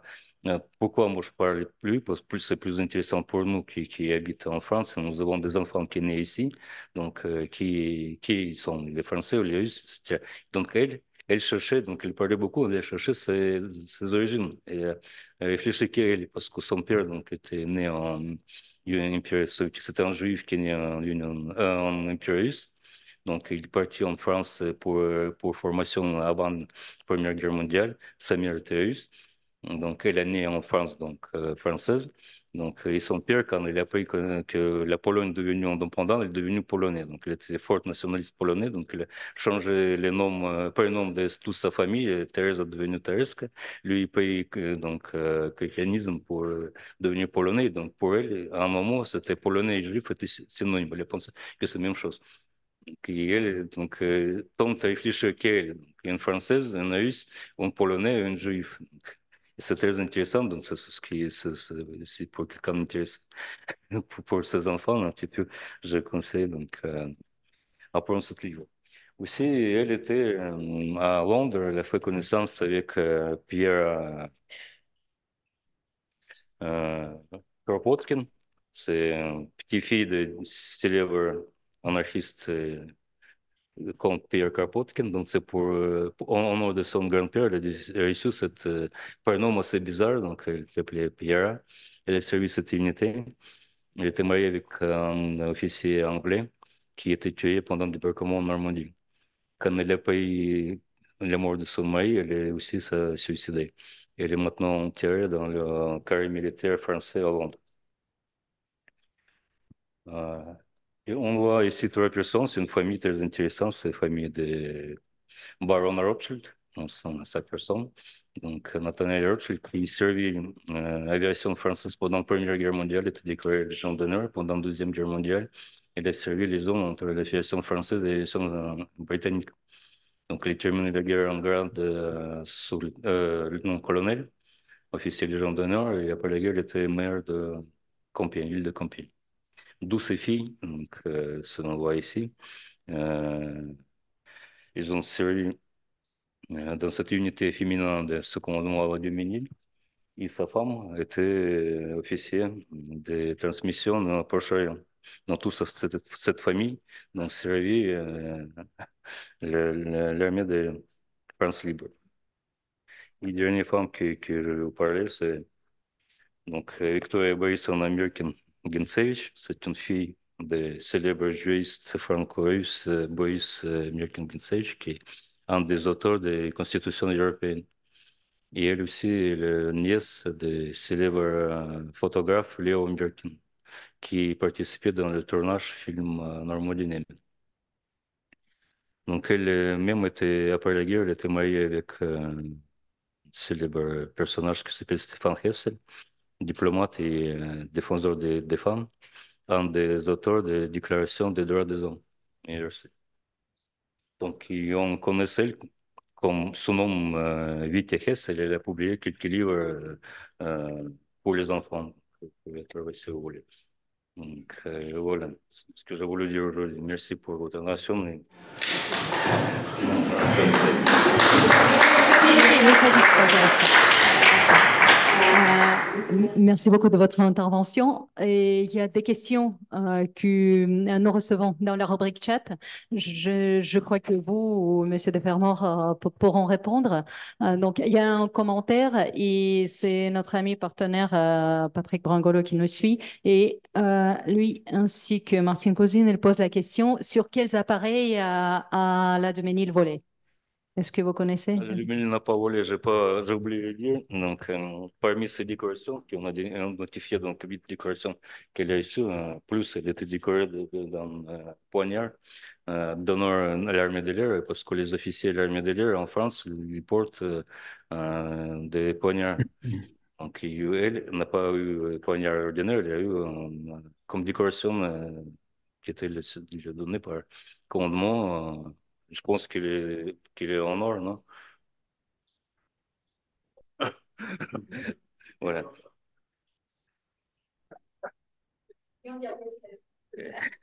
Elle aussi a été décorée en médaille sur table, je sais pas comment ça s'appelle, c'est à 50 ans de être entardé Légion d'honneur, quelque chose comme ça. Et plus, elle a été présentée 2 fois pour 2 décorations qui étaient refusées. Donc, c'est médaille d'aéronautique, donc lequel était refusée sous prétexte qu'elle n'a pas, elle était commandante, mais elle n'a pas été pilote actif. Donc, comme elle n'a pas été sous avion, donc elle n'a pas, cette décoration est refusée. Et deuxième décoration qui a été refusée, c'est l'ordre des mérites. Elle a été présentée pour le corps d'officier l'ordre des mérites. Il s'était refusé sous prétexte que personnel militaire, personnel féminin militaire n'a pas droit pour cette décoration s'ils ont été décorés pendant la guerre, des guerres et les gens d'honneur. Donc, c'est ce qui aussi fait équivoque pour eux. Avant tout, quoi, qui était personnel civil, et pour ça, ils ont eu droit pour avoir 2 décorations, les Légion d'honneur et les Légion et Ordre des mérites. Et pour eux, 2000, c'était refusé. Merci beaucoup. Сергей, спасибо огромное. Je vais lire un petit commentaire. Il y a pas de question, c'est un commentaire. Et je crois que ce commentaire pourra annoncer apparemment la prochaine conférence que vous comptez faire avec Monsieur Bangolo. Donc, je lis le commentaire. La Duménil s'est rendue à la mission militaire française de Moscou sous le commandement du général Petit, dont le commandement Pouillade était commandant au groupe de chasse 3 Normandie en août 1943. Et en tant qu'on a compris, vous avez communiqué sur le commandement de Knorret, ancien officier FFL légionnaire mort à Nice. Et si j'ai bien compris, peut-être vous confirmez cette information, il y a une conférence qui est prévue à la cathédrale orthodoxe en octobre de cette année. C'est bien ça, on pourrait annoncer la conférence la prochaine. C'est un membre de notre association. Travaille sur le projet de commandant Knorr. Alexandre Dmitrievich Knorr, c'est un officier russe qui servait dans l'armée impériale, qui combattait dans l'armée blanche pendant la guerre civile. Et par la suite, il était capitaine dans l'armée perse. Donc, il était auprès de Jacques de Perse. Par la suite, il est parti en France où il s'est engagé d'abord comme deuxième classe Légion étrangère. Par la suite, il est devenu donc, capitaine et commandant. Et par la suite, il était commandant de garde de Prince de Monaco. Donc, comme ça, avec le Patrick et avec des carabiniers de Monaco, on a tenté donc fait une plaque commémorative à lui, c'est ce qui pose problème, parce qu'il a eu 30 décorations. Oublier tout ça, c'est pas normal. Et mettre 30 décorations sur une plaque commémorative, c'est pas facile. Merci beaucoup. Merci beaucoup, Sergei, de vos commentaires. Très intéressant. Nous vous souhaitons bonne chance pour la prochaine conférence. Et avant d'annoncer notre prochaine intervenante, je voudrais vous dire que Martin Gay a déjà organisé une conférence le 20 septembre 2022 dans nos locaux. La conférence a été donnée suite à la sortie de son nouveau livre, Entre ombre et lumière, dédié au courage des pilotes français et russes qui ont décidé de devenir officiers de renseignement pendant les Premières et Secondes Guerres mondiales. C'était déjà le 3e livre d'une trilogie sur les actes dévoués des femmes dans le ciel, après l'histoire des sorcières de nuit, traduite en russe, Sorcières la nuit, Fury le jour, pilote soviétique 1941-1945, et aussi le livre français que je crois que vous connaissez, Valérie André, Femme dans un ciel de guerre. Martine Gay est pilote, navigateur, participant au rallye aérien Toulouse-Saint-Louis, écrivain, qui a de nombreuses publications dans le domaine de la santé et de l'aéronautique. Je suis heureuse de lui passer la parole. Chère Martine, c'est à vous. Merci.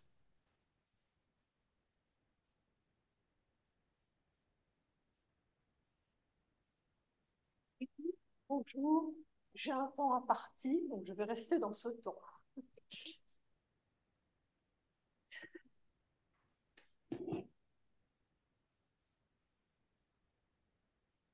Alors, je voulais vous montrer quelque chose, parce que je me suis rendu compte que dans mon livre Entre ombre et lumière, eh bien sûr que j'ai parlé.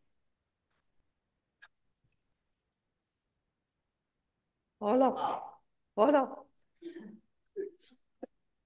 Première, Deuxième Guerre mondiale, les femmes pilotes ou ils vont apprendre à piloter ne pourront pas combattre. Donc les seuls au monde qui vont être les premières combattantes, ça va être les pilotes soviétiques. Moi, je les appelle russes. Je vais vous expliquer pourquoi. Parce qu'elles ont le cœur russe, parce que j'en ai rencontré. J'ai eu la chance donc d'écrire ce livre il y a maintenant 7 ans, 5 ans peut-être, je ne sais plus. Et j'ai été aidée par l'ambassade de Russie pour aller en Russie et rencontrer deux femmes absolument extraordinaires. La première s'appelle Irina Raskobolskaya. Je regarde mon papier parce que je ne veux pas me tromper, enfin bon, au niveau de l'accent, bien entendu. Donc, cette dame que j'ai rencontrée à l'université de Moscou était astrophysicien, mais en fait, elle a été chef des navigatrices des sorcières de la nuit. Alors, la première chose, est-ce que vous savez pourquoi le régiment 588, les sorcières de la nuit, qui sont parties en 42, en mai 42 pour combattre, s'appellent les sorcières de la nuit? Alors, merci pour la réponse, mais moi je vais vous donner la vraie réponse. En fait, elles avaient des avions, des PO2, vraiment des avions Kukuruzina hein, qui pouvaient atterrir partout. Ils étaient vraiment très légers en bois et en toile. Et en fait, la nuit, elles partaient à deux PO2 et à un moment donné, il y en a un qui coupait les gaz et qui attaquait les Allemands, qui lançait les bombes, mais au moment où l'avion, le PO2, remettait comment dire, les gaz, ça faisait un bruit de machine à coudre. Et comme ça faisait un bruit de machine à coudre, les Allemands les ont appelés les sorcières de la nuit. Voilà. Alors, le côté féminin, quand même, je vais vous parler un petit peu aussi du côté féminin. On ne va pas rentrer trop dans l'histoire, parce que l'histoire, vous la connaissez déjà bien. Il faut savoir que souvent, elle faisait entre 8 et 11 sorties par nuit. Donc, il y avait une pilote et une navigatrice. Mais elles étaient tellement fatiguées au retour que c'était la navigatrice, souvent, qui pilotait l'avion. Voilà, parce qu'elles étaient aussi pilotes et navigatrices. Et Irina Raskoboskoya, que j'ai rencontrée, m'a raconté tout ça. C'était assez extraordinaire. Cette dame est morte à presque 100 ans. Il y a quelques années, voilà, j'ai eu beaucoup de chance de la rencontrer. Et l'autre dame que j'ai rencontrée, qui pour moi, alors avec du respect, j'ai envie de dire que c'est un phénomène, cette dame, c'est Galina Belchtova. Elle a maintenant 98 ans. Si vous étiez en Russie au moment de la fête de la Grande Guerre patriotique, vous avez vu la voir, elle était sur toutes les affiches. Elle a une énergie incroyable. Et la dernière fois que je l'ai rencontrée, j'ai eu la chance de la rencontrer au moment du Covid d'ailleurs, en novembre 2021. Je suis allée à Moscou et j'ai fait une conférence puisque mon livre avait été traduit en russe. Et cette énergie est là. Sa fille m'a dit qu'elle avait toujours beaucoup d'énergie. Sa rencontre avec moi. Ah, Ça, c'est quand même un peu particulier. C'était en 2015, je vais chez elle, je suis reçue, elle me dit, oh là là, vous êtes journaliste, qu'est-ce que vous venez chercher? Pourquoi vous nous posez des questions et tout? Et donc, ça commençait très mal. Et à un moment donné, elle me dit, mais pourquoi? Mais je lui dis, non, je ne suis pas journaliste, je suis écrivain. Et à un moment donné, je lui dit, je suis aviatrice. Alors là, c'était le sésame. Je peux vous dire que j'ai bu 3 verres de vodka, 2 verres de vin, voilà. Et quand je suis repartie, j'étais dans un drôle d'état. Donc, Galina Petchova n'était pas sorcière de la nuit, elle faisait partie du 587e régiment. Donc, elle est partie combattre en janvier 43. Et là, c'était avec un bombardier, un PE2. Alors, il faut savoir que c'était des bombardiers bimoteurs. PE2, bimoteur, qui faisait plus de 500 km/h, alors que le petit Kukuruzina des sorcières de la nuit, il faisait même pas 100 km/h. Voilà. Et donc, Galina, avec le respect que je lui dois, j'appelle Galina, avait 17 ans. Et il faut savoir que la particularité donc, du 587e régiment, c'est qu'il y a des femmes, il y a quelques hommes, mais c'est surtout les hommes qui instruisent les femmes. Voilà. Et au niveau du 586e, je n'ai pas eu, bien sûr, la Rose de Stalingrad n'était plus de ce monde depuis longtemps, mais c'était un régiment mixte. Alors que les sorcières de la nuit, comme vous disiez très justement, du mécanicien jusqu'au commandant suprême, c'était effectivement des femmes. La petite anecdote aussi avec Galina Bachova, elle me dit on était en train de voler et d'un seul coup on entendait dans le ciel de Russie des pilotes qui parlaient russe, mais avec un accent français.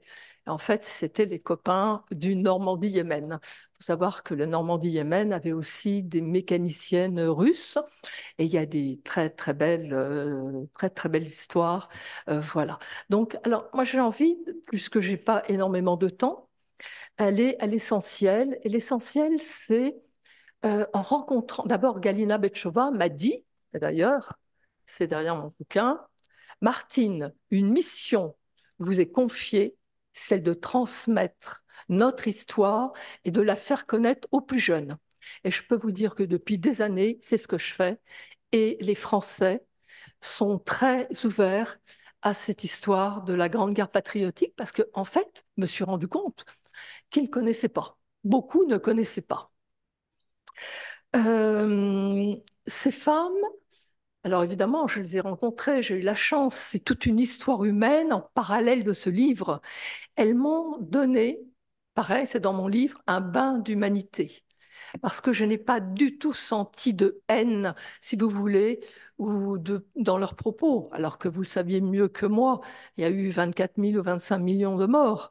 Donc ça, c'était quelque chose extrêmement bon. En plus, toutes les valeurs, hein, bon, je vais vous dire, je suis aviatrice, mais je suis aussi officier de réserve dans la réserve citoyenne de l'armée de l'air. Et pour moi, les valeurs, c'est extrêmement important. Et elles nous transmettent l'audace, comme les Françaises d'ailleurs, hein, des Premières et Deuxième Guerres mondiales, puisqu'il y avait des Russes avec, l'audace, le courage, le dépassement. C'est la terre, c'est la patrie avant tout. Il y en avait qui étaient mariés, qui avaient perdu leur mari, qui partaient, d'autres qui quittaient leurs enfants, qui laissaient leurs enfants aux grands-parents ou aux voisins pour s'en occuper. Pourquoi? Pour sauver la terre patrie. Ça, c'est quelque chose d'extrêmement important. Et en plus, en écrivant mon autre livre, Entre ombre et lumière, aviatrice et espionne, j'ai retrouvé ces mêmes, comment dire, côtés de courage. Ce que je voulais vous rajouter tout à l'heure, c'est qu'il y avait la France libre, donc en Angleterre, mais il y avait aussi avec le général de Gaulle, il y avait le BCRA, c'est-à-dire un service secret. Il y avait le SOE avec Churchill et le BCRA avec de Gaulle, qui formaient des espionnes qui étaient visage de femme, on peut encore en parler. C'était des parachutistes, elles étaient formées parachutrices, elles n'étaient pas forcément pilotes, et elles sautaient en France pour s'occuper des résistants ou pour faire de l'espionnage. Voilà, ça c'est très très important. J'ai envie de dire à toutes ces femmes, alors je vais vous lire quand même un petit passage, parce que je l'ai écrit il y a 6 ans, et je pense que c'est important de vous le lire. Alors, si je perds ce que je veux dire, après, Asia, après j'ai fini, hein. Alors, j'ai envie de dire, aux inconnus de tous les pays, au cœur de la barbarie, il y a toujours eu des hommes et des femmes qui se surpassent, œuvrent pour le bien de tous alors que d'autres fuient ou se cachent. Ce sont des êtres avec une force de caractère, un charisme hors du commun. Ils se sentent investis d'une mission envers les autres. Participer est une évidence pour eux. Ce sont des héros, souvent méconnus, invisibles. Ils sont dans l'ombre, mais œuvrent avec puissance, idéal et humanité. Je leur rends hommage. À travers ces lignes, ils se reconnaîtront. Voilà, c'était l'entrée de mon livre, des sorcières de la nuit. Voilà, c'est bon? Merci beaucoup, chère Martine. Est-ce qu'il y a des questions?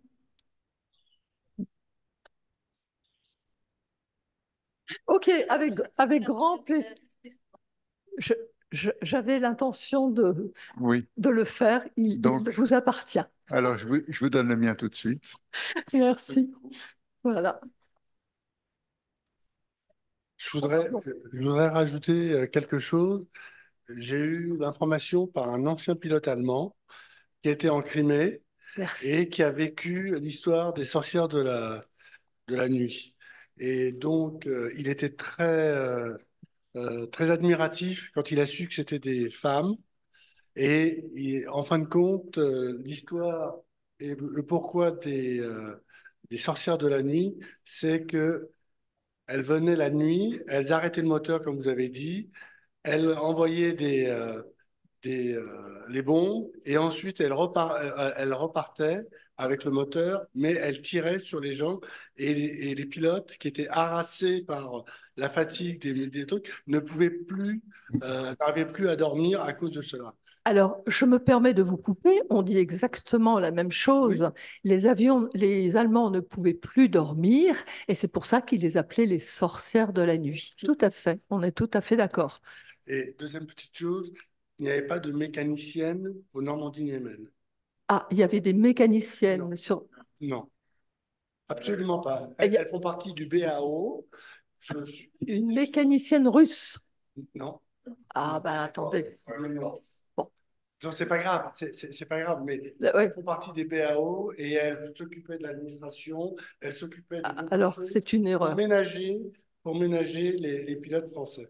Mais il n'y a jamais eu de mécanicienne. Alors, c'est une erreur et j'en informerai du Normandie Yémen qui m'ont. Mais merci beaucoup de corriger le tir, mais bien sûr, hein. Voilà. Merci beaucoup, chère Martine. C'est toujours un plaisir et nous sommes toujours ravis de connaître que les livres sont traduits, donc qu'ils sont disponibles en 2 langues. Merci au traducteur. Si je ne me trompe pas, c'est Vladimir Sergueïev qui a fait la traduction. Et maintenant, je souhaiterais passer la parole à notre dernier intervenant, un homme extraordinaire dont nous avons fait connaissance tout récemment. C'est Mstislav Listov, pilote d'essai, membre de l'Union des journalistes de Russie, lauréat des prix internationaux, président de la fondation caritative Le Monde des Saint-Exupéry en Russie, le membre honoraire de l'Association des pilotes normandiniens à Moscou, qui a organisé une exposition extraordinaire au ministère des Affaires étrangères à Moscou tout récemment. Et également diplômé du Centre de préparation des cosmonautes Yuri Gagarin. Monsieur Listov, la parole est à vous. On n'a jamais fait ceci, on essaie d'avoir la traduction directe qui sera effectuée par notre collègue de l'ambassade de Russie. On va essayer. C'est à vous, merci beaucoup. Спасибо. Мстислав Степанович, слово вам. Merci. Mesdames, Messieurs, chers amis, bonjour. Je parle français un peu. Excusez-moi, поэтому я прошу, чтобы меня переводили, если это необходимо. Ну, поскольку у меня задача была поставлена рассказать о женщинах. Mon objectif était de vous parler des femmes soviétiques qui ont participé au régiment pendant la Seconde Guerre mondiale et notre grande guerre patriotique. C'était donc mon sujet sur lequel je me suis concentrée. Et dans la mesure du possible, dans la limite du temps dont je dispose, je voudrais vous parler de notre pilote renommé héros Grisodubova Valentina. Mais je vais commencer des régiments féminins. Il y en avait 3 qui ont été créés au début de la guerre sur la demande de Marina Raskova et Grisodubova, donc qui se sont adressés à Staline avec cette demande. Et donc, Staline, par son décret, a autorisé leur création, la création de ces 3 régiments. L'un était donc le régiment 586, les chasseurs. Ensuite, 587, le régiment des bombardiers en piqué. Et le 3e, 588, donc les sorcières de nuit, à savoir les bombardiers légers de nuit, PO2. Et il faut dire que les Allemands avaient surtout peur de ces pilotes-là qui volaient la nuit à une basse altitude, parce qu'effectivement, les avions étaient faits de bois, de fils en métal. Ils ont été très légers et ils étaient très difficilement détectables, même vu que les Allemands avaient des systèmes spéciaux, donc des locataires, mais c'était très difficile la nuit. Donc la nuit, elles volaient parce que le jour, elles étaient une cible facile. 4 avions ont été abattus, mais ce sont ces femmes-là qui ont fait subir des pertes assez importantes à l'ennemi. Donc, le premier régiment que j'ai cité, le régiment des chasseurs, sous le commandement de Kazarinova pendant 1 an.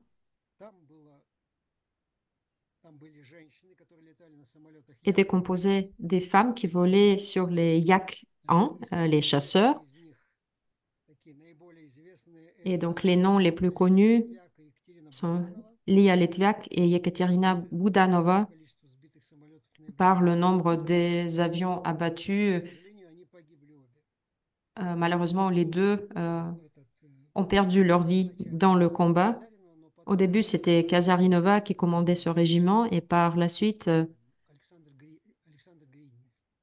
c'était Alexandre Grignev, donc un homme.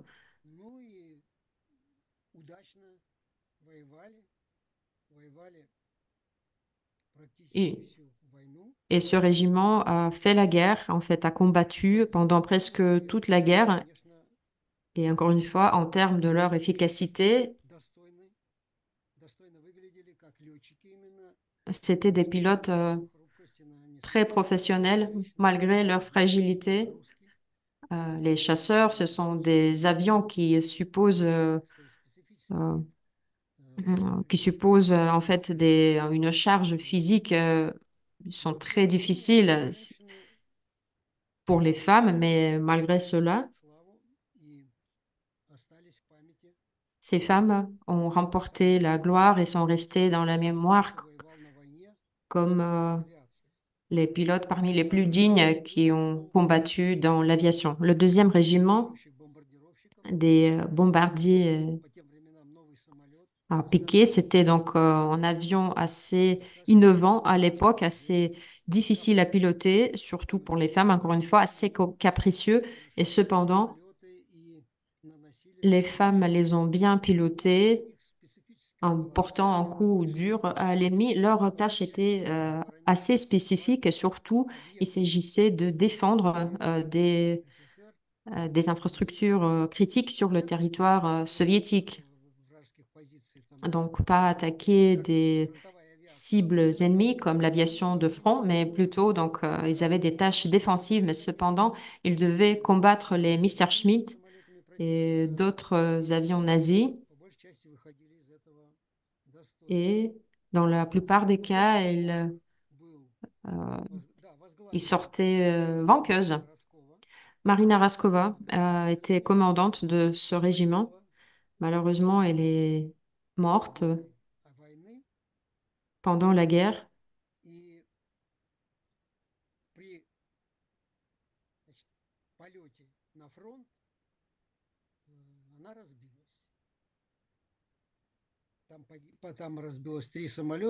il y a eu trois avions qui ont eu donc un accident dont dont deux pilotes ont pu quand même survivre à cette catastrophe. C'était la nuit, il faisait noir et malheureusement le troisième avion commandé par Marina Raskova euh, a perdu sa vie avec son équipage. Après, c'était Maltsev, Valentin Maltsev, un homme qui a pris le commandement du régiment et qui l'a fait jusqu'à la fin de la guerre. Par la suite, le régiment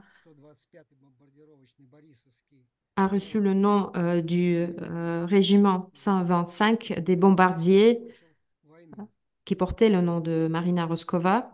Et c'est le nom qu'il portait jusqu'à la fin de la guerre.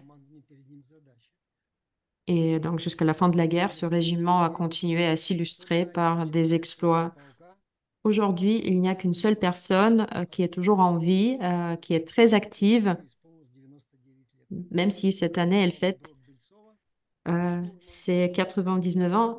Galina Braubeltsova, donc navigatrice, qui a effectué 67 missions, 67 vols de guerre et qui est une vulgarisatrice des histoires des femmes pilotes pendant la Seconde Guerre mondiale tout à fait extraordinaires qui donc sensibilisent la jeunesse à ces histoires. Cette femme, c'est un phénomène.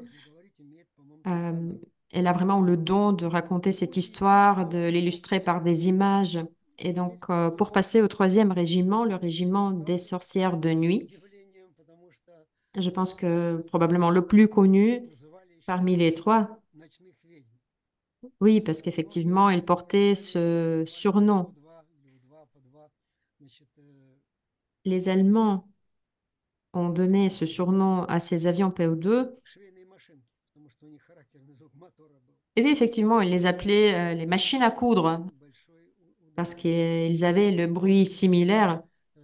Or, ces machines à coudre leur ont causé des graves dégâts parce qu'en fait, un soldat allemand pouvait avoir une croix de fer si jamais il arrive à abattre un seul avion des sorcières de nuit. Le travail était dur hein, parce qu'il devait voler toujours dans le noir à une basse altitude. Donc, elle n'avait pas de renfort, elle n'avait pas d'appui radio-électronique, radiotechnique. Elles étaient là, on va dire, pour elles-mêmes. Bien sûr, elles se préparaient pour ces vols, pour ces missions, pour atteindre leur cible dans le noir de manière inattendue et pour infliger des dégâts à l'ennemi. Et j'ai eu la chance de connaître Yevdakiya Berchanskaya, commandante de ce régiment, ainsi que certaines pilotes, Marina Tchetchneva, Yevgenia Jegulenkova et bien d'autres.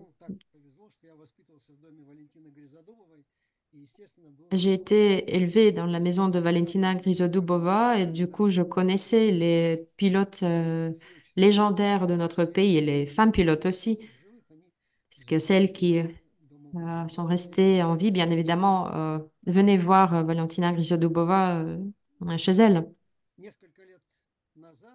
Il y a quelques ans, il y avait Anthony Potter Production, donc une société américaine pour tourner en film sur les pilotes de la Seconde Guerre mondiale, les Allemands, les Japonais, les Russes, les Italiens, les Français, donc les pilotes de tous les pays. Et bon, sans aller dans les détails, j'ai pu euh, convaincre participer à ce film. Oui, en ouvrant une parenthèse, on voulait en fait faire en film similaire sur les pilotes soviétiques. Mais les Américains l'ont fait. Ils ont pu tourner des images avec les pilotes soviétiques. Et donc, j'ai pu convaincre ces pilotes à partager leurs témoignages, à partager leurs histoires. Il y a 2 épisodes sur 13 qui sont consacrés aux pilotes soviétiques en tant que vainqueurs de cette guerre. Et donc, j'ai pu amener 2 femmes, Yevgenia Jegulenkova et Anna Timofeeva Yegorova. Anna, c'était aussi une pilote qui faisait partie du régiment masculin. C'était une navigatrice, une véritable héroïne. Pour elle, la guerre s'est terminée en Pologne. Elle a été abattue. Elle s'est retrouvée dans un camp de concentration où elle est passée par l'enfer. Mais elle a pu être sauvée par 3 médecins. Et après la guerre, 20 ans plus tard, elle a reçu donc le titre de héros de l'Union soviétique, donc une femme, une véritable héroïne. Donc c'est elle que j'ai pu amener pour le tournage avec Yevgenia Jegulenkova qui était donc commandante au sein du régiment 586. Yevgenia Jegulenkova a été décorée par l'étoile d'or, donc l'ordre de Lénine, ayant effectué 773 vols de guerre. Une femme très belle.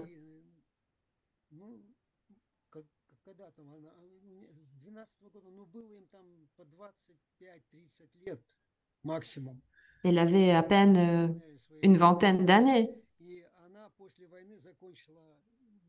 Après la guerre, elle a fait ses études à l'Institut d'État des études cinématographiques. Donc, elle est devenue réalisatrice et même actrice de cinéma et aussi scénariste. C'est elle qui a été auteur du film Les sorcières de nuit dans le ciel. Et il y a, vous savez, le film très célèbre, Il n'y a que des vieillards qui vont se combattre. Et donc, il y a le deuxième sur les sorcières de nuit, parce que c'est Yevgenia Jegulenkova qui était en charge du scénario, mais elle était plus que scénariste. Elle a été participante de ces hostilités. Du coup, elle a pu transmettre très précisément tout ce qui devait être là, toutes les émotions. Il y a aussi de l'humour, il y a des épisodes tragiques, mais c'est vraiment un film tout à fait brillant. Donc, on était amis. Je l'ai amené donc aux Américains.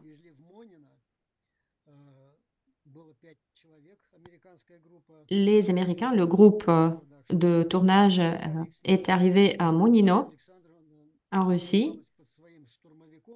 Et Anna a été tournée à côté de son avion, donc, qui apparaissait un gros monstre de 7 mètres et elle-même avec ces cheveux blancs avec une canne toute petite qui leur racontait ces histoires de vol. Et à la fin de ces témoignages, les Américains sont tombés sur leurs genoux et se sont éclatés en larmes. Eh ben, personne n'a pu euh, tourner, enregistrer cet épisode, mais moi j'étais là.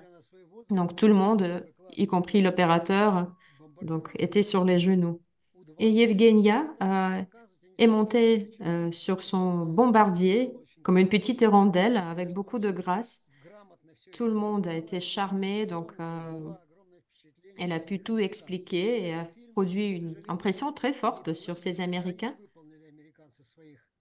Malheureusement, les Américains n'ont pas pu s'acquitter de tous leurs engagements, donnés par écrit d'ailleurs,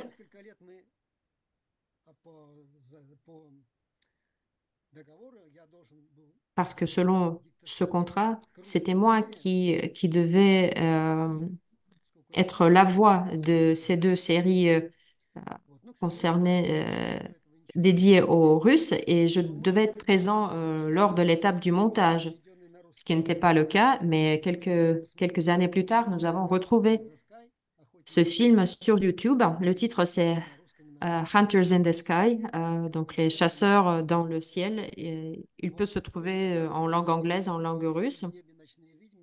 Sur YouTube également, vous pouvez trouver le film que j'ai cité avant, Les sorcières de nuit dans le ciel. En 1988, avec Valentina Stepanovna. Степанович, спасибо огромное. Мы, к сожалению, во времени ограничены. Я очень надеюсь, что все наши коллеги и мы, что ваша выставка, русский перейдете, ваша выставка пройдет в наших стенах, и вы сможете лично ее представить, принять участие и выступить с детальным докладом. У нас, к сожалению, господин Дефермор сейчас должен ехать в аэропорт. Спасибо большое за то, что представили российскую сторону в таких подробностях и с интересом. Благодарю вас. Обращаю внимание, что я сейчас по-французски это скажу. Je tiens à remercier Monsieur Mstislav Lestov. Je tiens à attirer l'attention de tous les participants qui nous suivent en ligne ou qui ne peuvent pas le faire actuellement, mais souhaitent le faire après, que l'enregistrement de cette conférence en 2 langues sera publié sur notre chaîne YouTube, donc vous pouvez suivre et relayer ces informations. Et pour clôturer notre réunion d'aujourd'hui bien important, je passe la parole à notre chef par intérim de la Maison russe des sciences de la culture, Madame Svetlana Gilina. Я, к сожалению, не успел показать вам фотографии, которые приготовил. Ну, что поделаешь.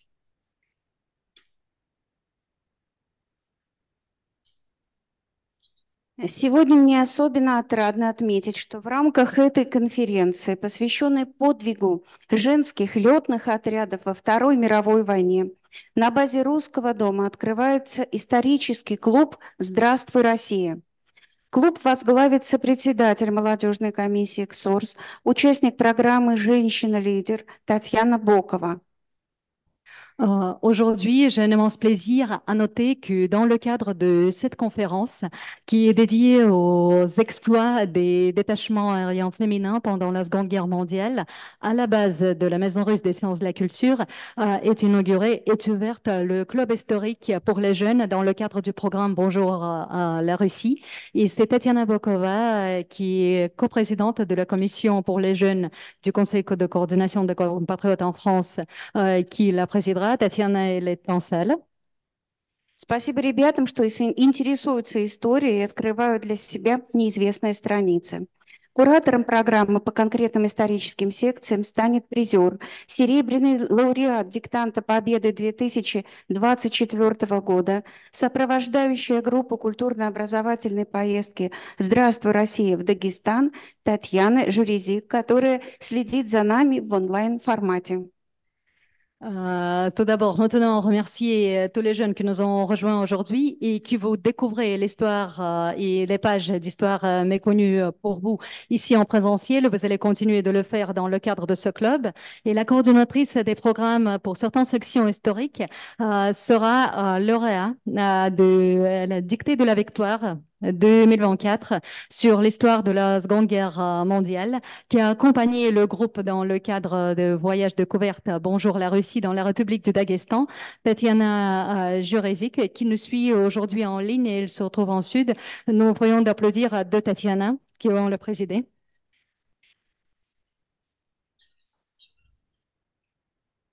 В рамках работы клуба будем привлекать историков и экспертов из числа соотечественников. Приветствую председателя КСОРС Георгия Анатольевича Шепелева, присутствующего здесь, а также специалистов из России. Dans le cadre du travail de ce club, nous allons bien évidemment attirer les experts et les spécialistes parmi nos compatriotes. Je tiens à saluer aujourd'hui le président du Conseil de coordination des compatriotes, historien Georgi Shepelev, présent aujourd'hui, et bien évidemment les spécialistes et experts de Russie.